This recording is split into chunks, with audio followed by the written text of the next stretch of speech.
ரொம்ப கவனமா இருக்கணும். தர்மகர்த்தா ஐயா வணக்கம். வா வா வா ராமையா உட்காரியா?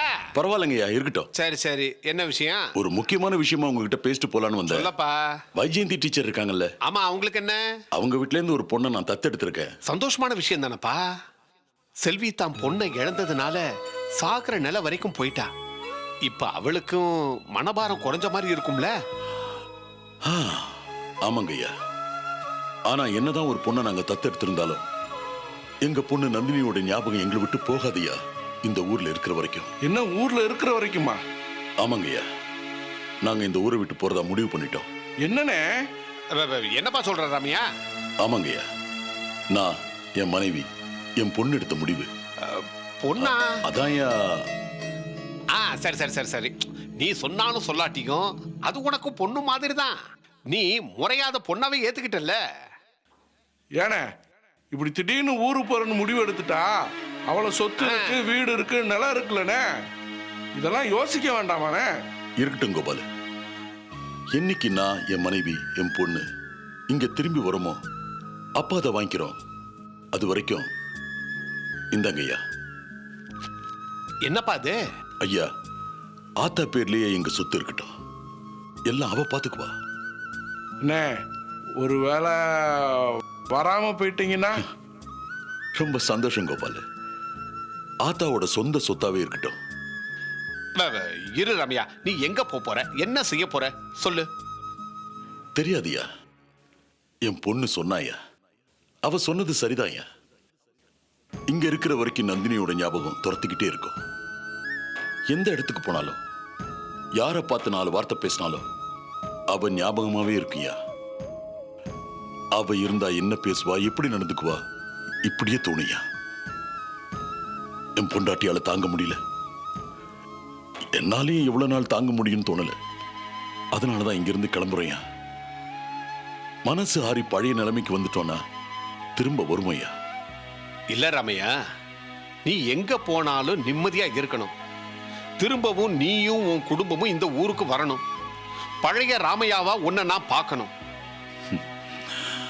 ரொம்ப சந்தோஷம், நான் வரேன்.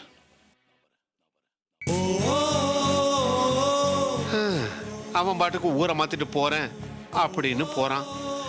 நந்தினி நினைவோட இந்த ஊர்ல நான் எப்படி இருக்கிறது கோபாலு?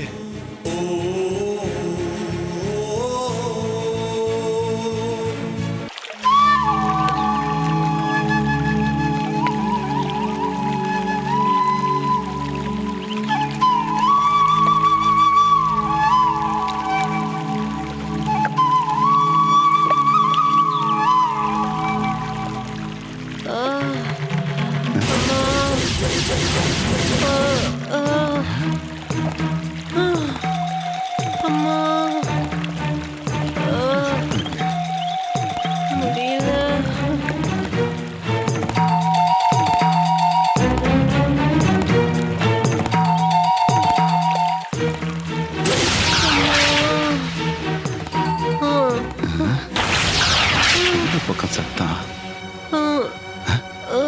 யார் அது? தாயம்மா, தாயம்மா,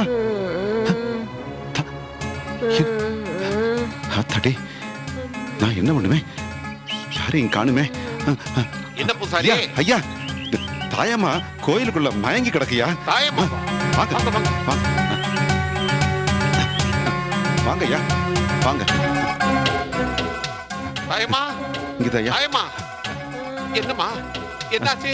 எந்திரிக்கண்ணா, எந்திரி. தாயம்மா, எந்திரா. இந்த அம்மா, இந்த தண்ணி குடி, தண்ணி குடி. என்னம்மா ஆச்சு? இத்தனை நாளா உன்னை காணோம், ஊரே தேடிக்கிட்டு இருக்கு. நீ இங்க வந்து என்ன பண்ணிக்கிட்டு இருக்க? என்னாச்சு தாயி? என்னாச்சு தாயம்மா?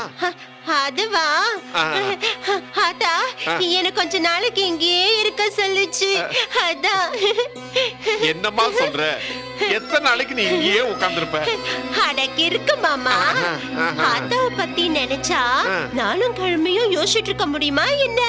ஆமா, இப்ப எதுக்காக தொல்லை பண்ணுங்க? ஏய் பூசாரி, நீ தானே காரணம், சொல்லு. இல்லம்மா, நீ மயங்கி கிடந்த, அதான் பதறி போய் ஐயாவை போய் கூட்டிட்டு வந்தேன். இல்ல, புத்தி கெட்டு போயிடுச்சு உனக்கு. நீ நல்லதே பண்ண மாட்டியா? எல்லாத்தையும் கெடுத்து விட்டுட்ட. எம்மாடி இந்த பாருமா, நான் சொல்றது கேளு. இந்த பாரு, நானும் தினமும் இந்த குளத்துல தண்ணி எடுக்க வரேன். ஒரு நாள் கூட இந்த மாதிரி சத்தம் கேட்டது இல்லம்மா. இன்னைக்கு இந்த சத்தம் கேட்டுச்சு. நான் நினைக்கிறேன் உன்னை காப்பாத்தான் ஆத்தா அந்த மாதிரி பண்ணிருப்பா போல் இருக்கு. என்ன பூசாரி இது? எப்ப பார்த்தாலும் எதையாவது புரியாத மாதிரியே பேசிக்கிட்டு இருக்கா. இவளே குழந்தை மாதிரி நடந்துக்கிறா. ஊரே இவளை பார்த்து பைத்தியம்னு சொல்லுது பூசாரி. வாழ வேண்டிய வயசையா. ஐயா, இந்த உலகத்துல பிறக்கிற குழந்தைகளை தவிர வேற 2 விதமான குழந்தைகள் இருக்கும்பாங்க. ஒண்ணு ஞானி, இன்னொன்னு மனநில பாதிக்கப்பட்டவங்க. சித்தர்கள் ஞானி ஆகும்போது இயற்கையோட சேர்ந்து குழந்தை ஆயிடுறாங்க. ஆனா இந்த மாதிரி மனசு மென்மையா உள்ளவங்க குடும்ப சூழ்நிலையினால மனசு பாதிச்சு அவங்களும் ஒரு மன நோயாளியாயி குழந்தை ஆயிடுறாங்க. ஐயா, இந்த ஊர் உலகம் இத பைத்தியம்னு சொல்லலாம். ஆனா இந்த ஊர் உலகம் சொல்ற மாதிரி நான் அப்படி நினைக்கல. தாயம்மா என்னைக்குமே எனக்கு சித்தர் மாதிரி தான். இது பேச்ச நான் நம்புறேன். இது சொல்ற மாதிரி தாயா நான் நடப்பேன். பூசாரி, இப்ப நான் என்னையா பண்றது? ஐயா, புள்ளைய கை தாங்கலாம். கூட்டிட்டு போங்கய்யா, கூட்டிட்டு போங்க. எந்திரிமா, மெதுவா வாமா, மெதுவா போ.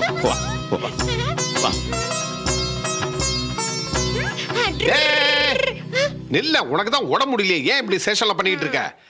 தாயம்மா, நந்தினி செத்துச்சே, அந்த செய்தி உனக்கு தெரியுமா? உங்ககிட்ட தான் கேக்குற, சொல்ல.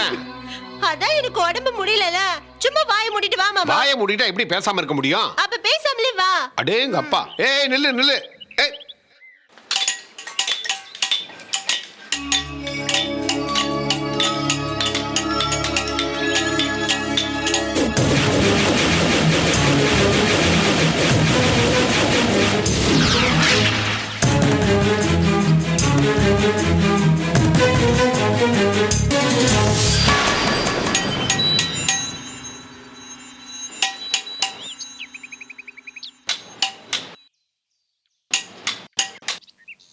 இதோ பாருங்க,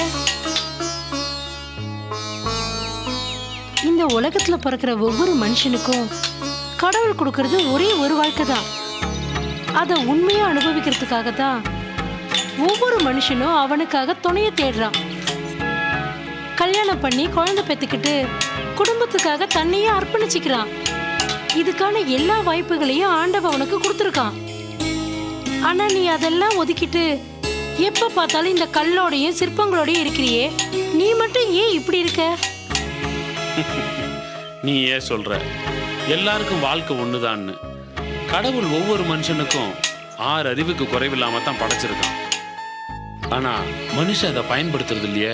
அவனுக்கு சாப்பிடணும், தூங்கணும், சம்பாதிக்கணும். இதுக்கு 6 அறிவு தேவையில்லையே. ஒரு மனுஷன் அவனோட பேரை இந்த உலகத்துல சொல்ல வைக்கணும்னா அதுக்காக அவன் ஒரு லட்சியத்தை உருவாக்கணும். என்னை பொறுத்தவரையிலும் இந்த சிற்பத்திலையும் ஓவியத்திலையும் தான் என்னோட வாழ்க்கையை நான் பார்க்குறேன். இதில் தான் என் லட்சியம் இருக்கிறதாவும் நான் நம்புகிறேன். நான் செய்யற இந்த சிற்பத்தால தான் இந்த உலகம் நாளைக்கு என்னை பற்றி பேச போகுது. இந்த உலகம் உச்சரிக்க போகிற ஒவ்வொரு வார்த்தையையும் இந்த ஒளி தான் செதுக்க போகுது. அதுக்காகத்தான் நான் இந்த சிற்பக்கலையை தேர்ந்தெடுத்திருக்கேன். நீ சொல்றது சரிதான். ஆனா உனக்கு முன்னாடி இந்த உலகத்துல சிற்பியே வாழ்ந்தது இல்லையா? அவங்களுக்குன்னு ஒரு லட்சியமே இருந்தது இல்லையா? அவங்க வாழ்க்கையில கல்யாணம், குழந்தை இந்த மாதிரி எல்லாம் அமைஞ்சதே இல்லையா?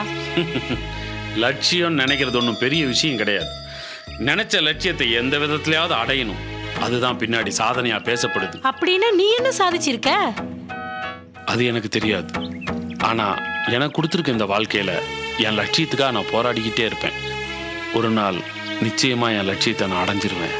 அப்படியா? ஆமா. அப்ப நீ கல்யாணமே செஞ்சுக்க மாட்டியா? மாட்டேன். உனக்குன்னு ஒரு குழந்தை குட்டின்னு தேவையில்லையா? வேணாம். சரி, உனக்கு அப்புறம் உன் பேரை சொல்றதுக்கு ஒரு வாரிசு வேண்டாமா? என்னோட லட்சியத்துக்கு எது இடைஞ்சலா இருந்தாலும் அது எனக்கு தேவையில்லை. கரெக்ட், நல்ல பதில் தான். அப்பனா ஏன் என்ன காதலிச்ச? உடனே டவுன்லோட் செய்யுங்கள் Raj digital TV OTT app. வருடத்திற்கு வெறும் 299 ரூபாய் மட்டும்.